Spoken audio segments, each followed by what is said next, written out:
আকৌ আজি আহিছোঁ আজিৰ পৰা যিহেতু এই অঞ্চলত থাকিম মই নিশ্চয়কৈ বুজি পাম কিমান লাখ ভোটৰ ব্যৱধানত জয়ী হ'ব কিন্তু সকলোৱে যে বহু লাখ ভোটৰ ব্যৱধানত জয়ী হ'ম অসম চৰকাৰে কৰা কাম কেন্দ্ৰীয় চৰকাৰে কৰা কামৰ কাৰণে আমাক ৰাইজে ভোট দিব আৰু এই অঞ্চলত BPFৰ দিনত অকল হত্যা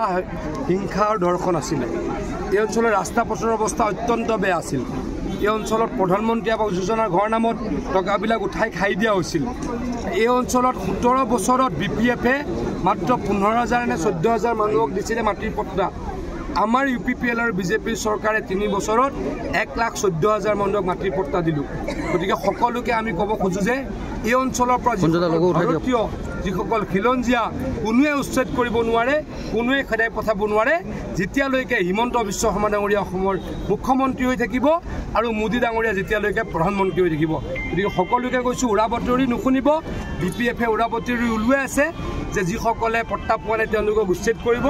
মই ক'ব খোজোঁ যে অসম চৰকাৰৰ মন্ত্ৰী হৈ উইথ ৰেছপনচিবিলিটি ক'ব খোজোঁ যিসকলে পট্টা পোৱা নাই পৰ্যায়ক্ৰমে পাব আৰু পট্টা নাপালেও ভাৰতীয় আৰু খিলঞ্জীয়া মানুহক কোনেও পৰা খেদিব নোৱাৰে কোনোৱে খেদাৰ সাহস কৰিব নোৱাৰে কৈছে যে প্ৰধানমন্ত্ৰী বা মুখ্যমন্ত্ৰী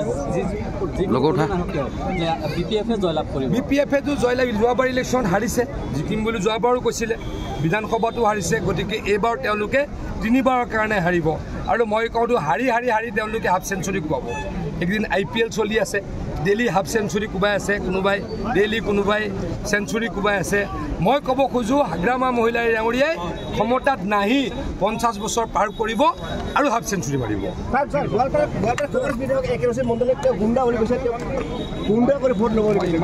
এতিয়ালৈকে মই নাজানো কংগ্ৰেছৰ দলৰতো এয়াই চৰিত্ৰ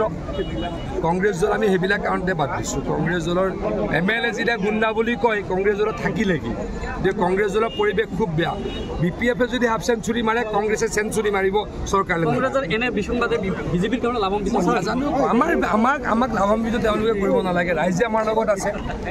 অসমৰ ৰাইজ বিত্তীয় ৰাইজ আমাৰ লগত আছে ৰাইজে সহায় কৰিব সেইখিনি আমাৰ মূল যাওঁতে ৰাস্তাটো বেয়া মই যেতিয়া সকলোৰে সুধিলোঁ ৰাস্তাটো কিয় বেয়া মোক তেতিয়া মানুহখিনিয়ে ক'লে যে এই ৰাস্তাটো 6 মাহ 8 মাহৰ আগত বনাইছিল BPFৰ ঠিকাদাৰে ৰাস্তাটো বেয়াকৈ বনালে আৰু ৰাস্তাটো 6 মাহত ভাঙি গ'ল হয়নে নহয় কওক এইকেইটা কথা মই আপোনালোকৰ পৰা শিকি গৈছিলোঁ এইকেইটা কথা মই আপোনালোকৰ পৰা শুনি গৈছিলোঁ মানে সেইখিনি সময়ত BTRৰ পৰিৱেশ কি আছিল অৰাজক পৰিৱেশ আছিল বেয়া পৰিৱেশ আছিল আৰু BTRৰ শান্তি নাছিল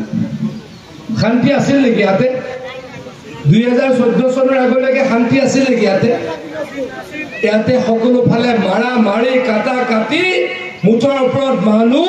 5টা বজাৰৰ পিছত মানুহ ঘৰলৈ ওলাব পৰা নাছিলে হয়নে নহয় কওক 5টা নে 6টা কেইটা বজাৰ পিছত মানুহ ঘৰলৈ ওলাইছিল ঘৰৰ বাহিৰলৈ ওলাইছিল সন্ধ্যা যেতিয়া বেলি ডুব যায় আৰু আমাৰ এই BTRৰ কি হৈছিলে মানুহ ঘৰৰ ভিতৰলৈ সোমাই গৈছিল আৰু বেমাৰ হ'লেও বিপদত পৰিলেও মানুহ ঘৰৰ বাহিৰলৈ ওলাই আহিবলৈ ভয় খাইছিল এই পৰিৱেশটো কিয় হৈছিল সেইখিনি সময়ত অসমত কাৰ চৰকাৰ আছিল কংগ্ৰেছৰ চৰকাৰ আছিল সেইখিনি সময়ত BTRত কাৰ চৰকাৰ আছিল কংগ্ৰেছ আৰু তেওঁলোকৰ মিত্ৰ দল BPFৰ চৰকাৰ আছিল সেইখিনি সময়ত দিল্লীত কাৰ চৰকাৰ আছিল কংগ্ৰেছৰ চৰকাৰ আছিল আৰু সেইকাৰণে BTRত হত্যাৰ ধ্বংসযজ্ঞ হৈছিল মানুহ ওলাব নোৱাৰিছিল প্ৰগতি বন্ধ হৈছিল আৰু সকলোতকৈ ডাঙৰ কাম কি হ'ল যে BTRত শান্তি স্থাপন হ'ল BTRত কোনোৱে বন্দুক বাৰু উলিয়াব নোৱাৰিব কোনোৱে কাকো গুলিয়াব নোৱাৰিব কোনোৱে কাকো বেয়াকৈ ক'ব নোৱাৰিব এই পৰিৱেশটো কোনে কৰিলে নৰেন্দ্ৰ মোদী ডাঙৰীয়াই কৰিলে আৰু এই পৰিৱেশটো কোনে কৰিলে হিমন্ত বিশ্ব শৰ্মা ডাঙৰীয়াই কৰিলে বিনামূলীয়া চাউল কোনে দিলে বিজেপিয়ে দিলে হয়নে আৰু এতিয়া আপোনালোকে কি পায় আপোনালোকে ৰেচন কাৰ্ড পালে কি পায় আয়ুষ্মান অসমৰ কাৰ্ড পায় পায়নে নাপায় কওক আয়ুষ্মান অসমৰ কাৰ্ড পালে নে নাই পাইছে আয়ুষ্মান অসম পালে কি হয় 5 লাখ টকালৈকে বিনামূলীয়া ট্ৰিটমেণ্ট হয় এই কাম কোনে কৰিছে হিমন্ত বিশ্ব শৰ্মা ডাঙৰীয়াই কৰিছে নৰেন্দ্ৰ মোদী ডাঙৰীয়াৰ আশীৰ্বাদত আৰু কৰিম আপোনালোকক প্ৰতিশ্ৰুতি দিছোঁ এইদৰে অসমখনক আমি নতুন অসম কৰিব খুজিছোঁ মুখ্যমন্ত্ৰী ডাঙৰীয়াই বিটিআৰৰ কাৰণে 500 কোটি টকা উপৰঞ্চি দিছে।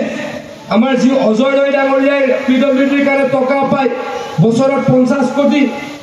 জয়ন্ত বসুমতাৰী ডাঙৰীয়াই চিডলিৰ কাৰণে পাইছিলে। তাৰ ওপৰতো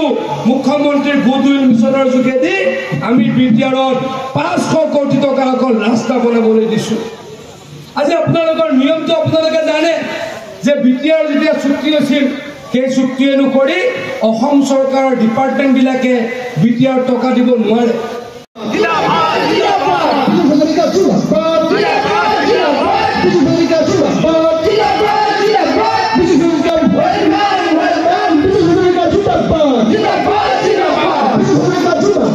কেবিনেট মন্ত্ৰী মাননীয় পীয়ুষ হাজৰিকা ডাঙৰীয়া দেৱ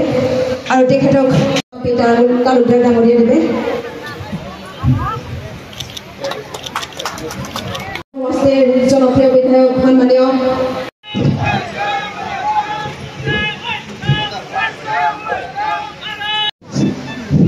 আমাৰ মাজত উপস্থিত হয়েছে আমাৰ এক্সিকিউটিভ মেম্বাৰ সন্মানীয় ৰাতুল দিগন্ত কলিতা ডাঙৰীয়া, আমাৰ বিটিআৰৰ এম ধনঞ্জয় বসুমতাৰী ডাঙৰীয়া, আমাৰ মাজত উপস্থিত হৈছে বিজনী বিধানসভা সমষ্টিৰ প্ৰভাৰী নৱদেৱ কলিতা ডাঙৰীয়া, আমাৰ মাজত উপস্থিত আছে মোৰ দাদা ৰাতুল। 2024 যি লোকসভা নিৰ্বাচন সভাখন সাফল্যমণ্ডিত কৰিলে তাৰ কাৰণে আপোনালোকক মই ধন্যবাদ আৰু কৃতজ্ঞতা জনাইছোঁ প্ৰথমতে। আৰু আমাৰ আমাৰ চিৰাং জিলাৰ সন্মানীয় সভাত উপস্থিত হ'ব পৰা আমাৰ অসম চৰকাৰৰ কেবিনেট কৈ আপোনালোকে আজি যেনেকৈ শিলডল ভাঙি আহিছে ঠিক তেনেকৈ অকল আপোনালোকে নহয়, আপোনালোকৰ আশে পাশে থকা গাঁৱৰ বা আপোনালোকৰ আশে পাশে থকা বিধায়ক